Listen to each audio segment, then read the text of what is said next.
Hey, how's it going? Welcome to my channel, Jeff's Cave of Cool Books. Obviously, my name's Jeff. If you're new here, welcome. If you're a returning viewer, thank you so much for your patronage. I really appreciate you checking out my ramblings. Today, I want to talk a little bit about a Q&A, a question and answer kind of thread or theme that I've seen on some new to me booktubers or recent booktubers. I think they're fairly new, some of them that I've been watching videos of, or they've been around for several months, but I'm only now catching up to them, so they're new to me. And this is the book buying or a book buying Q&A. This was started by Alex at Alex's Archives. And he came up with these prompts, these questions, and I think they're really interesting. I first came across this topic or this particular Q&A on Paul, the Accidental Bookseller's channel. He did a really thoughtful and interesting and somewhat philosophical take on these questions, including a few very welcome rants that I happen to agree with, not strange or crazy rants, but very sane and humane rants about why people shouldn't be judged for buying books and things like that, which I heartily agree with. That's a really good video. I'll link that down below. And also Mike from Bibliophile Bookscape, really friendly, easygoing guy, has also done his version of this. And that one's also worth watching for sure, and there's several others who have done this. So I just thought I'd throw my hat in the ring. I don't usually do these kinds of response videos too often, but sometimes if I'm really interested or intrigued in the topic or questions, then I do feel like joining in and sharing my thoughts as well. So let's get right down to it. There are 10 questions. Here's the first one. How many books do you own? Physical plus digital, or just physical, whatever makes the most sense to discuss. Well, I have both.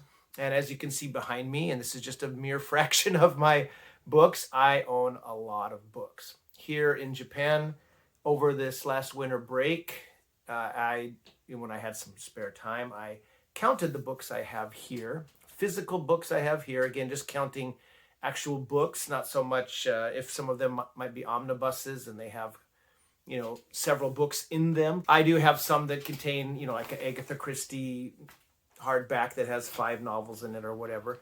But just counting the actual physical books, I have about, I think, 1,230 something here. Most in this room. There's a few more downstairs. Then I also, longtime watchers of my channel will know, I also have quite a few books in storage at my family's home back in Washington State, many of which I plan to liberate this coming summer vacation and bring them back with me to Japan. But I probably have anywhere from 400 to 600 books there as well. Maybe even more. I can't give an exact count, but I'm guessing that's quite a few. Now, I also buy ebooks or have some cheap collections, some things I was given in digital files of from friends in the past, and side-loaded onto my Kindle. Shh, don't tell Amazon. But most of them I have paid for and bought, and I probably own, again, talking about some of these collections, for example, the Delphi Classics, which I highly recommend. They're very reasonable. They go for about $1.09 to $1.99, depending on the author. They'll take an author like Charles Dickens or Arthur Conan Doyle or O. Henry or whatever, and they'll have every single thing that person has written: poetry, autobiographies, nonfiction, essays, short stories, novels. Those are steals of deals. In fact, this is just one I was getting from the H.G. Wells collection. I just ordered it last week. I think it has 52 novels in it. So if you count all of those kind of piecemeal things, I probably have close to 700-800 books on my Kindle as well. I have a Kindle Paperwhite, just an 11th generation, is probably, 6-7 years old by now. Still working like a workhorse. Nothing going wrong with it at all. Not that I'm not tempted to get the newer one or to get a Color Soft eventually once they work out the kinks. But I'm happy with it. And so altogether, that's a lot of books. So Obviously, I am not one who is worried about having too many books. Now, just to kind of go back a little bit, Alex at Alex's Archives, the one who came up with these questions, he was inspired to make this Q&A from watching a video by Michael K. Vaughan. Michael K. Vaughan, great booktuber, everyone knows and likes Michael, I'm sure. And he talks about a variety of topics as well as just what he's reading every week or whatever. But one of the things he talked about in recent months, maybe a couple months back, was, what happens for those of us of a certain age as we get older and, don't want to burden our loved ones with a massive book collection. And kind of thinking about how should we do some death cleansing, or should we, dispose of our collections, or, keep on going, damn the torpedoes, and, whatever happens, let the chips fall as they may sort of philosophies. There's very, very different ways of thinking about these things. And that kind of spurred Alex to talk about this, because I think Alex is a younger guy and not worried about his mortality at the moment, nor probably should he be, but gave him food for thought, and maybe he's keeping in mind a kind of minimalist thinking. Seemed to be the impression I got from his video. Obviously, I'm not quite so worried about that, although as a 58-year-old guy moving rapidly towards 59, it's probably something I should be thinking about. But I think, if you like to collect, you want to be surrounded by books, you like the smell of books, the sight of books, you think they look attractive in a room, they make a house better, they make a house a home, then in that case, you could never really have too many, I suppose. As long as you're not going broke in the process, as long as you're not a hoarder and you have room to do your things. If you look at my room tour video I did a while back, you'll see I got a lot of space in this room. It's not just books. So when I bring some books back from the States, I will have a lot less room, that's for sure, but I'll find out some way to get some more shelves put up and, accommodate those also. So that's the kind of question number one, how many books? I'd say if you count all of them together, physical books, pushing 2,000, not quite, and digital books, another 750 to 1,000 on top of that. Quite a lot. No shortage of things to read. Question number two, what percentage of your books do you think you have actually read? Well, that's a hard one.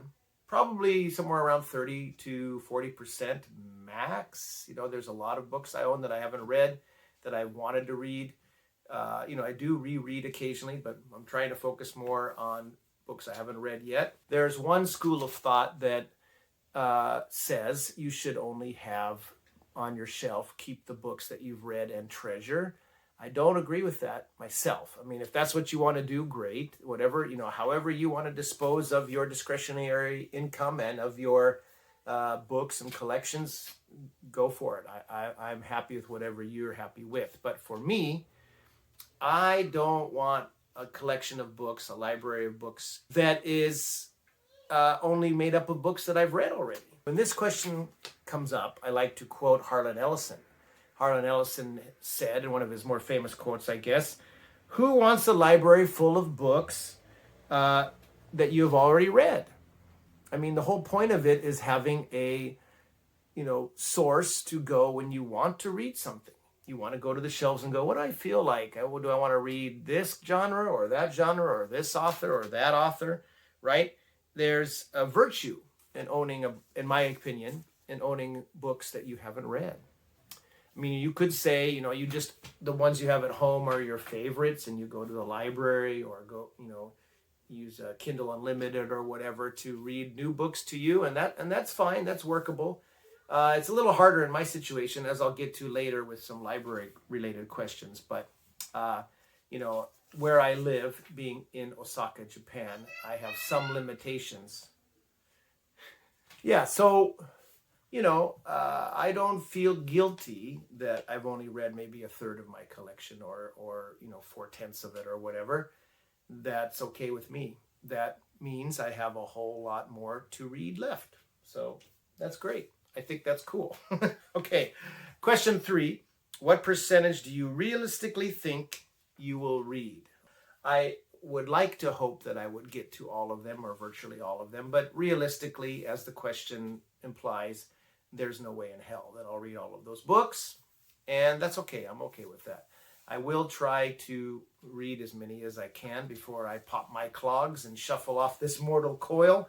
I think, while I say that I don't think it's right for some people to come out and scold people for buying books. Oh, you're buying too many books. You're wasting money. Excess consumerism. It's not your business. Let people do what they want to do. As long as they're not endangering their own financial stability, they can spend their discretionary income as they like.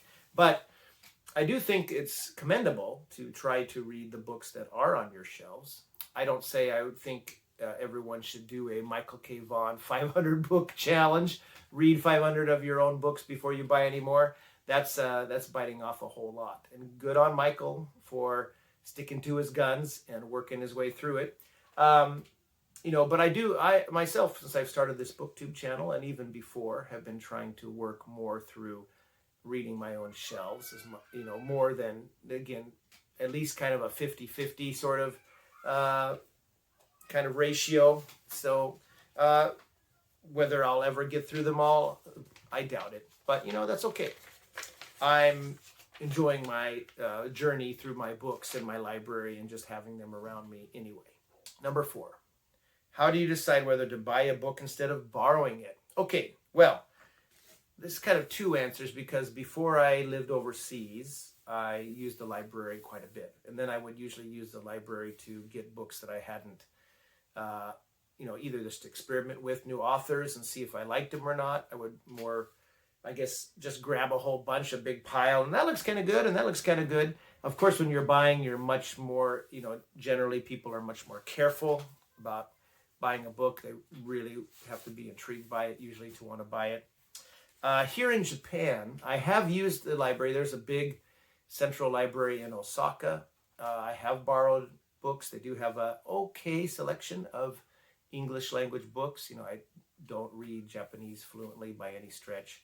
And, when I'm reading, it's a leisure and fun thing. I don't want to, be forcing myself to, slowly decode something. So I need some English books and English language books.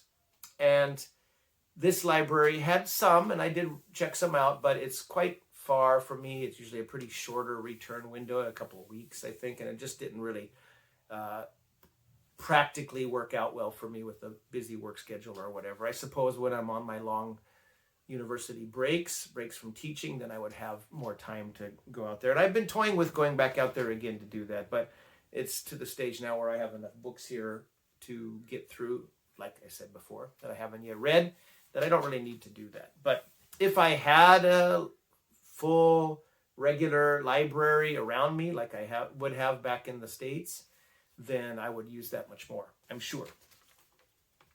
But what would make me decide, I guess, is, of course, if I really want it, I like the author and I want to try some more of their books, or I'm working on completing some of my favorite authors' collections, like Mammy Wade Wellman. His books are very hard to find, unfortunately, but if they were more readily available, I'd be buying them up like hotcakes for sure. If I think they have a lot of cool art, or, just generally look like something I'd want to have in my collection, then I happily buy them. But I do try to wait for discounts, sales, buy them used, etc., if at all possible. Another thing I guess I should say about that is, since I also mostly only buy older books. I like vintage books for the most part. I do read some modern books for sure, but those tend to be, if I do buy them, those tend to be Kindle purchases, and I rarely purchase anything, Amazon ebook purchases. If I do buy an ebook, I try not to spend more than $10. I'd really, really rather not spend more than 3 or 4, really. But sometimes if I really want to read it, I'll go up to like $7.99 or something. But I do try to keep it, much lower price. If the Kindle edition, the ebook edition, is more expensive than a physical book, which, believe it or not, does happen more and more frequently with newer books, there's no way in hell I'm going to pay that much for an ebook over a physical book. So I'll wait till I see a discount price, or eventually find a cheaper copy used down the road. I can wait. Living overseas has taught me some delayed gratification of waiting for things. So yeah, but since I buy mostly older books, I need to quite often buy them rather than find them in a library or something, especially or in a new bookstore here in Japan. They have nice new bookstores with English book selections, but they're usually pretty narrow selections, kind of airport reads, current bestsellers, or classics, or that sort of thing. So the kind of genre books that I like, I usually have to find a physical source to get those quite often. What do you do with books? This is question number 5. What do you do with books after you read them? Keep them, unhaul them, donate, resell, etc. Well, obviously I keep most of my books. I don't usually buy a book unless I think I'd like to read it at some stage. So mostly I would keep them after I would read it because I may want to reread it. I may want to show it in a video now that I'm doing BookTube channel. Sometimes I like to give them to some friends. In the past I would trade in for credit at a used bookstore. Sure, I would do some of that now. I do occasionally cull some books. Usually they're books that maybe I bought, like I call them airport reads. That's probably unfair, but a lot of the bestseller kind of thriller types I might find at the airport bookstore to kind of pass the time on a flight, like a John Sanford or a Michael Crichton or, Patricia Cornwell, any of those kind of people that, I might enjoy reading, but I probably don't need to keep it. Occasionally I'll go through and I'll slim those out. I have a friend here, another teacher friend who likes those kind of books, and he's more than happy for me to pass them on to him, and he'll read them and pass them on to some of his coworkers when he's done with them. So that's fine. Someone's getting a chance to read them. I don't really need to keep those in my collection. But the vast majority, I would say probably 95% of the books that I would buy, I would keep, and gladly so. Again, you never know. I might want to go back and read them, etc. Number 6, what makes a book, quote, worth keeping on your shelf? Favorite, reference, aesthetic, identity? Well, simply put, if I think it's cool, I like to keep it. So if I think there's something about it, whether it's rare, or I came across something that's, long out of print and hard to get, or it might be, even if I don't plan to read it myself necessarily right away, it's going to be there. I'm a firm believer in, the right timing for the right book. So I might have a book on my shelf for years and decades, and then all of a sudden, one day, I'm ready for that book. I'm ready to read that book, and I really enjoy it, and I'm really happy that I had it at hand. I think if it's a writer I like, if it's a book that I at all think I'm going to want to read at some stage or reread at some stage, or that it looks really cool, or that maybe another friend would like when I'm done, I'm planning to keep it. And, eventually maybe pass it off down the road, but most likely keep it. I like having the book, especially, just to kind of add some variety and depth to my collection. I wouldn't call myself a strict collector by any means. I don't care about first editions usually. I don't care about being a completist in most cases. Some things I would like to have a complete collection of.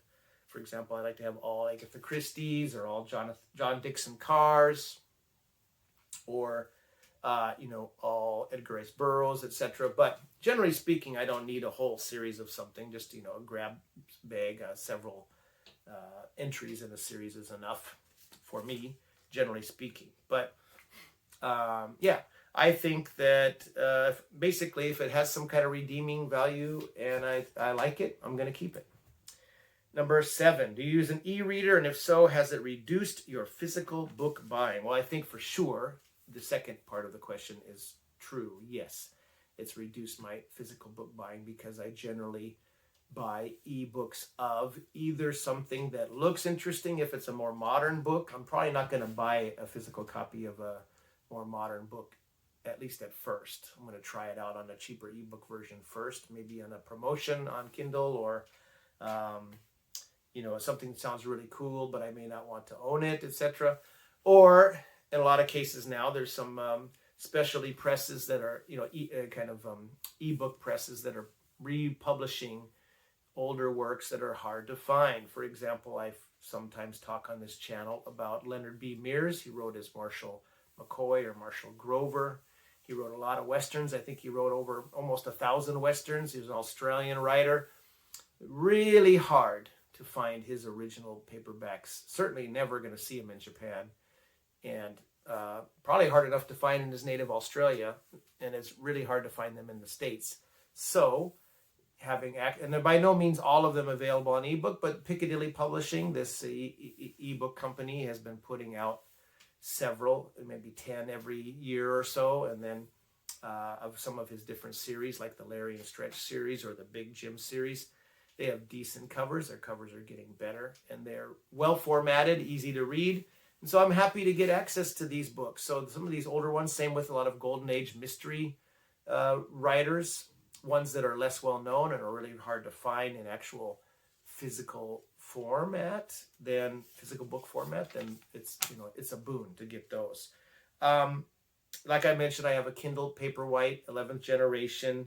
I do have it and use an e-reader frequently. I would say probably 40 to 60%, 40% on ebook, 60% on physical book, and maybe drop a percentage point somewhere, 1 or 2% audiobook. I usually listen to about 1 audiobook a year, not too many, but audiobooks, small portion of my reading, but I do, sometimes dabble in that. Generally speaking, though, I'd say it's a 40-60 split between digital and physical books with a little back and forth there. Number 8, how often do you use the library instead of buying books, and for what kinds of reads? Well, as I kind of mentioned before, I don't use the library now, really, at all. I may try to go back to that central library. The local one in the town I live here in North Osaka has 0 English books, so I haven't gone in there much other than to poke around. I like looking at books even in other languages. Being a book lover, it's always cool to see how they're put together.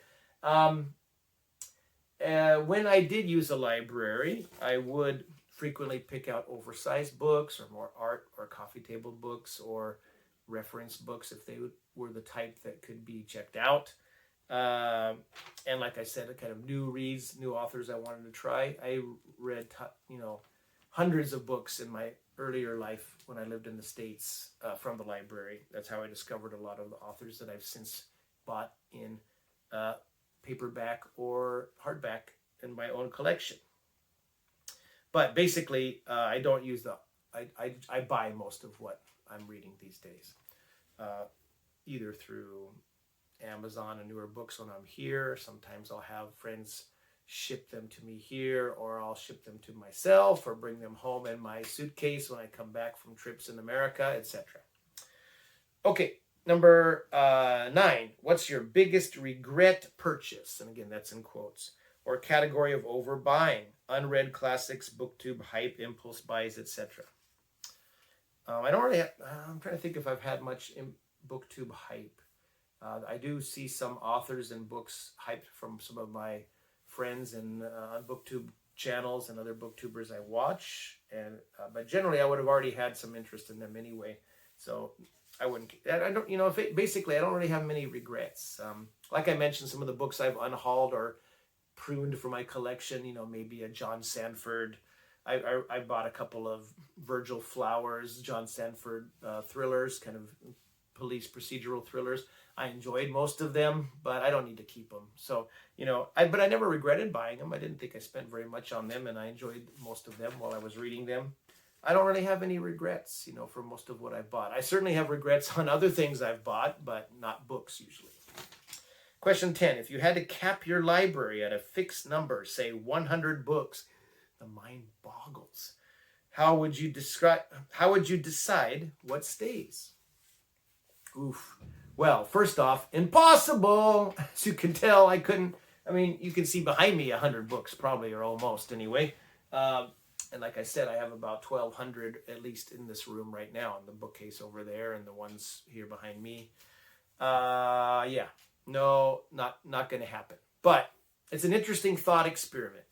I guess my first point would be, why would you want to limit your selection to 100 books? I have had times in my life, Like when I first moved to Korea or I first came to Japan, when I didn't have many books, I was not super settled at that stage. Probably also when I was, 3 years old, I might have only had, 20 books or something. But rapidly, I gained quite a few books from a young age. A lot of the books that I have now and own now, I started collecting in my early teens, right? I have some of these from when I can remember picking them up as a teenager. Some of my Doc Savages and some of the Edgar Rice Burroughs ones, for example. So this would be really, really hard for me to do, to limit it to 100. But if I was to do so, such a crazy thing, why would you want to do so? If you wanted to, fine. It's whatever floats your boat. But for me, I would probably pick some of the rarer books, the harder to replace books, like some of my Manly Wade Wellman collection here, Edgar Rice Burroughs, Robert E. Howard. Something like Agatha Christie. I like owning a lot of Agatha Christie. Agatha Christie you can find anywhere, so I'm not too worried about those. But like John Dixon Carr, I spent a lot of time tracking down some of those rare or harder to find in a lot of bookstores editions. So they're not, rarest of rare or whatever. They're not first editions or anything, but they're books that took me a long time to track down. And so I'd probably try to keep the more rare ones. Certainly some of my reference books, like the Encyclopedia of Fantasy and Science Fiction back here, or some of my collections of stories, anthologies and things. So it would be a nightmare of a process to try to narrow down my collection to a 10th or 20th of its size. But it's interesting to think about, if you could only save 100 of your books, what would you do? Anyway, that's about as much as I can contemplate that without driving myself insane. So I'll wrap up there. This was a really interesting Q&A. Thanks to Alex for doing this, and thanks to the others who jumped in on this one. I'm not going to tag anybody. It's not technically a tag, but if anyone else is interested in this kind of doing a Q&A of their own to answer these questions, I think they're pretty interesting. It's an interesting thing to talk about your book buying habits. Again, I just want to end with, whatever you do, however you view your book buying. If you're trying to reduce it and that's what you want, great. If you're trying to buy even more, great. I don't know, no shade is being thrown on my side. I think book buying and buying books is a fun, pleasurable activity. You do have to be careful not to go overboard. Don't spend all your money on that. Of course, you do have to show some discretion and be choosy, I suppose, with your income, depending on your means. Live within your means. But other than that, I say go to town if you want to have books and surround yourself with books. There's a lot worse things you can do with your money. Okay, well, that's all for me today. Thank you very much for watching. Take care. We'll talk to you real soon, and happy reading.